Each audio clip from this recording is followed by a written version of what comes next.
क्या आपने कभी सोचा सूरज और चांद का साइज आसमान में एक जैसा क्यों लगता है, जबकि सूरज चांद से 400 गुना बड़ा है और 400 गुना दूर भी है।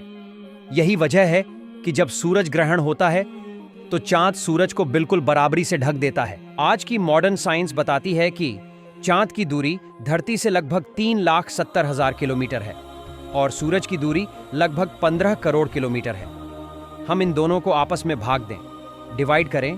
15 करोड़ 3,70,000 लगभग 405। अब साइज देखिए, चांद का डायामीटर चौड़ाई है 3,456 किलोमीटर, सूरज का डायामीटर है 14 लाख किलोमीटर। अब फिर से 14 लाख 3,456 लगभग 405, यानी सूरज चांद से 405 गुना बड़ा है और 405 गुना दूर भी है।